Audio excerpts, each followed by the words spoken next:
Frederick Douglass became of age, he was sent back to the Eastern Shore where he was seasoned as a field slave.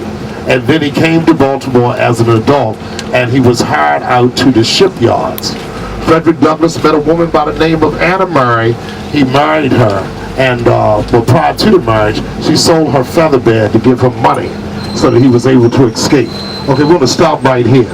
After Frederick Douglass became a wealthy man, he went to New York, started the North Star, became a famous abolitionist. Then he went to D.C. in later years and became the Register of Wills. And he came back to this area that he had been a slave, and he built these 5 houses for the people. And so if you look up in the brick, you will see Douglass Place. And these 5 houses, starting with this one, with the historic plaque, these were built by Frederick Douglass. Now let me just run around the corner to see if we have a guest here.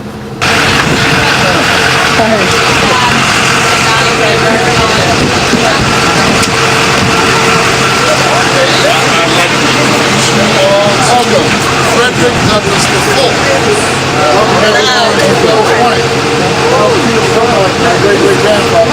Oh, that's stories that you have to tell about your my great-great-grandfather. Okay, yes. Giving family stories that were passed down to the family that maybe weren't, commonly known about them. Well, I think most of the stories that we've passed down more and more have to do with how much abuse that he had to take. He really didn't talk about the personal abuse that he had to take, but many times when he made speeches, he was actually attacked. At Faneuil Hall in Boston, he was attacked, or many times when he'd be walking down the street with someone like William Lloyd Garrison or Susan B. Anthony. He really took a lot of personal abuse. Had feces thrown at him, he was hit with stones, with sticks, so you would think that he just suffered his abuse in slavery. I think the other thing that I would tell you is that the family suffered a lot of discrimination. Rosetta was denied the opportunity to go to many of the schools that she wanted to, and one of the schools that she was ultimately allowed entry to in Rochester, she had to sit out in the hall while the other students were getting their lessons. Or my great-great-grandfather himself, even at the height of his fame when he was working with Lincoln, his confidant, and others, he was riding on a train in Lynn, Massachusetts, and they told him that he had to abandon his seat because the train was crowded and there was someone who needed, obviously a white person who needed the seat, and he refused to move. So they wrestled with him, first with 3 men, then 4 men, then 5 men, and they ultimately were able to pull the seat up. See, the chairs were nailed down, and they pulled the seat up with him in it and threw him off the train while it was rolling. So he, and then the children, my great-grandfather, Frederick Jr., as well as Charles and Lewis, who he taught about printing, as they crawled around on the floors at the offices of the North Star, they could not get jobs as printers because of the unions. They would not let them into the unions. So I don't think people understand that even though he was able to gain entree into the middle class and was prosperous, even when he purchased his house in Cedar Hill, that involved breaking many covenants. There was great resistance to him owning that property. So those are the kinds of things that, the other thing that I would tell you that's not really dealt with in the history books is my great-great-grandmother's contributions. They tend to say that they were unevenly yoked, but Anna ran the Underground Railroad on a daily basis. She ran the household. She saved every penny that he sent home, and she made his shoes and sent him clothes and managed his schedule. So she made many contributions. And what people have to understand about the era, number one, is they don't say much about the achievements of women, but number two, there are many kinds of intelligence. When you think about those who made the quilts and carried on the oral tradition, you had to have a tremendous memory to understand all the complex directions, the codes you had to give as you went from the south to the north, the Underground Railroad. And if you didn't have the right information, you did not continue on. So Anna made tremendous contributions, and I think that history has been very unfair. And this lovely lady here is my wife. And when we do our reenactments, she portrays my great-great-grandmother. She is one of the nation's foremost a cappella vocalists. She doesn't need any accompaniment. And so we travel. We're getting ready to go to Ontario, Canada, to Uncle Tom's Cabin, which was Josiah Henson. And if you understand the story of Josiah Henson, you know that Uncle Tom is a misunderstood concept because he helped many slaves to freedom, working along with my great-great-grandfather.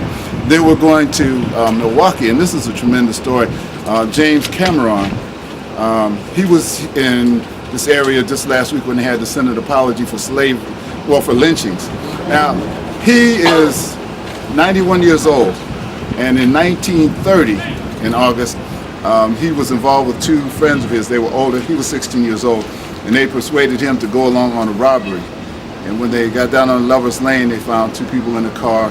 When he opened the door with a gun, he realized it was a white man who was actually a friend of his, and they had been helping each other, and they had actually grown up together. So he went and gave the gun back to his friends and told them, I can't go through this. And he ran all the way home. He was just so terrified. Well, because they had been seen, they killed the man, and they thought they had killed the woman, but she lived. She was able to identify them. Of course, the story grew, and they said that she was raped and so on and so forth. So a lynch mob came. They lynched one of his friends. They lynched his second friend, and they came back and they got him. They were, of course, they beat him half to death before they even took him out of the jailhouse. And drug him down the street with a rope tightly around his neck, and they actually took him up to the tree where his two friends were hanging, and he was standing underneath their feet, dangling over his head. And he said he was praying. He said, God, you know, I was wrong, but I did not actually go through. And he said he heard a voice say, that young man did not have anything to do with that murder. Let him go. And he said that quiet. All of a sudden, it was a mob of 200 people. It's calling and screaming. I mean, they were bloodthirsty, and all of a sudden, it became quiet. And he said it just seemed like an eternity, but he felt the rope loosen around his neck, and they just let it go, and they just walked away. And the sheriff, I mean, you can get the video. The sheriff who was there said because of the culture, he had turned his back on many lynchings because he had no choice. He said he had never seen anything like it, but they just walked away and left him there. So he's the only man who survived the lynching. And that book, Beyond Sanctuary? Yes, Without Sanctuary. That's the book that has all the lynching photos, and that was actually an exhibit. I saw the exhibit at the King Center. It's online now. Yeah, and what I would tell you is lynching photos are worth an incredible amount of money. It's very serious collector. I wouldn't personally want one in my collection, but I would just say that they are worth funds into the thousands of dollars. And while we're here, I just bought a couple of things to show you. Let me see. Okay. This is what I call, this is very, very rare photo. You won't see this anywhere else. This is what I call the original afro. This is a photo of my great-great-grandpa. And this is this is the only photo where his hair was completely rounded into an actual afro. Okay. But this is called a cabinet card. It's very rare. It's done by the Lydian Art Gallery, and this was given to people for display. People would exchange these, and so you would take it and you would display photos to your friends. What makes this especially rare, even down to the very ornate logo on the back of the photographer, was very serious photography. This is a tremendous, and also, let's see what else did I bring. Well, Harper's Weekly. My great-great-grandfather was the first person of African descent to be featured on the cover of a national magazine. This was published in 1883. And many people ask, why did he never smile? Well, he was very concerned about the image of people of African descent in that time. And so he agreed to allow himself to be photographed and have his photograph distributed. But he would not smile because he did not want anything that could be distorted in any way. He felt that if he gave the slightest smile, someone would caption it or some way use it, but as a stereotype. But that was why he did it, and he was photographed. He allowed himself, because of his awareness, understand, if someone was aware enough to buy a printing press in 1845, and you understand he was on the cutting edge of technology, then he understood very much the image. So that is the image he consistently portrayed in all his photographs. He never smiled in the photograph. So he didn't want he didn't want his image to be that he was smiling and enjoying. He did not want anything. Anything that would take away from anything that could be stereotyped in any way. So that, and one of this is not archive of my family, but I would show you just very quickly. Okay, all right. Okay. This is you hear about inventory, but the inventories, slaves were listed in the inventory, and so you'd have the household possessions, pots, pans, chairs, and in this case there were two, in quotes, Negro women who were slaves and their value. But this is an actual inventory from a plantation in Maryland. So we have what we call the Frederick Douglass collection of African American images and artifacts, which we'll be opening in the next couple of years, but I've been compiling a number of things, and these are the types of things that I think people need to know about. But if you were a slave, you were listed as property. So, any questions? Are there other sites in Baltimore that are particularly significant to your great-great-grandfather, his time here? Well, I mean, this whole area, this is Fells Point right around the corner. He learned to read in this area. There are some markers that show the location of the house where he actually lived. The house is no longer there. The markers that show where he worked. But this area was very important to him. And ultimately, when he came back the second time and escaped, he left from Fells Point as he fled. And his name was Frederick Augustus Washington Bailey, and as he fled, he changed his name to Frederick Johnson, but there were too many Johnsons on the run, so he went to Frederick Douglass. Yes? They said that Frederick Douglass built these 5 houses. What exactly did he do in the building of them? Oh, no, he financed it. He financed it. Yeah, he financed the construction of the houses. And Fells Point is where the plantation site. Oh, no, Fells Point, he came here to work in the docks. The actual plantation is on the eastern shore, down in the area of Tuckahoe River. That's the Y plantation, and that's 100 and some miles from here. So he came back and forth.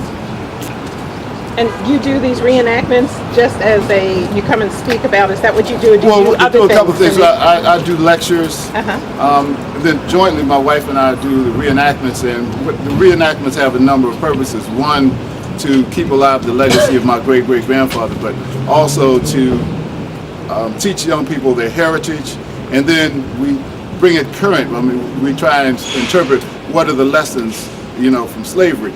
And the first and foremost lesson is that each and every one of us has within ourselves the infinite capacity to transform ourselves for better, because if we think my ancestors, your ancestors, or those of you whose ancestors came here as indentured servants, when they ended that period of servitude, they had nothing. And they were able to go forward, educate themselves, become the doctors and lawyers, so they transformed themselves. And we try and get young people to understand that they have an obligation to those who went before them and made so many sacrifices to become successful.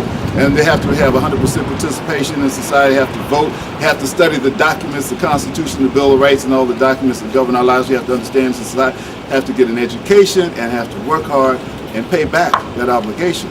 And second, we advise young people in particular to avoid contemporary slavery. By that we mean drugs, alcohol, and all those other things. And we don't advocate that from a religious perspective, but just from a practical perspective, that you only have so many synapses. And when you are youthful, you don't need those distractions, because today's world is so competitive. And if you don't want to produce it, others will produce it. If you want to be part of the mainstream, you have to move forward, and you have to use all the time that you have to move ahead. And we tell them, if you want to get high, wait till you're 95 years old, and then in their parlance, get yourself a blunt and a 40, and set the rocket chair and blow your brains out. One of the other things that Fred and I always want people to know is that the story of slavery is an American story. See, people always want to make it just a black history story, but it's not. It's an American story, and we build bridges while we're out there, because we're with audiences that are of all races, creeds, colors, and religions and everything.